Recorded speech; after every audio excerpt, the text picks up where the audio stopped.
Hello everyone, it's full review time, and today we're going to be looking at Rising World, a early access sandbox game available on Steam for £10.99.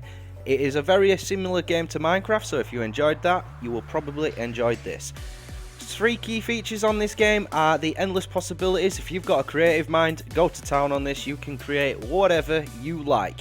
And speaking of that, there are 200 items that you can create, and finally the resources available to you seem to be absolutely endless. So further ado, let's get straight into the game. In the background you will see my fantastic creation. It is a house. Not very creative, but then again I'm not a very creative person. Whilst this is playing out, I'll give you the lowdown on the actual game. When you start the game, you start with a pickaxe and an axe. That's it. No instructions, no nothing, you just gotta go. I like that sort of thing. It gets you thinking, but you know, give it 30 minutes, you figure out what you need to do, etc. You know, you need to cut down trees to get lumber, and then you know that you need to use the lumber to craft a work table, and then you go from there and you create all your items that you need. And as you can see in here, I've got some basic items for you. I've got a bed, a table, and a vase. There you go. It's a very expensive house. And looking behind this game, don't forget guys, this is an early access currently, and what you have available to you is 200 items, potentially even more. When you create your different tables, you go onto them, you have lists of absolutely everything. You've got all these different types of foods and fruits that you can attain.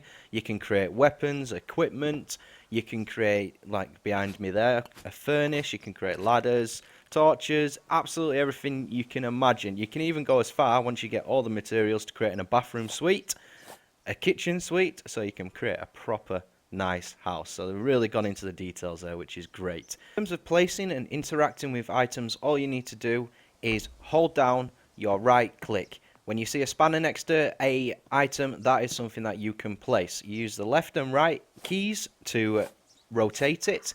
And another brilliant feature as well is if you're building things like this and you've got a shed load of stones or wood, if you hold down the left click and drag, you can create a full line, which saves you a lot of time. It is a very useful feature, that.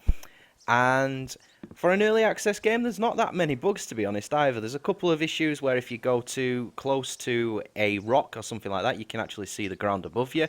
But again, guys, like I say, this is early access. There are going to be a lot of upcoming improvements from the development. I've also read that in survival mode, you will eventually have to fight monsters, so that's something that'll be really cool. Make it a bit more difficult for you. Make sure that you've got your base all set up, or your house in my example. And for the final bit, you can just go digging. You can go digging for as long as you want. Just make sure you keep an eye on your health and your first levels. If you get a bit low, make sure you've brought some food with you to regain your health.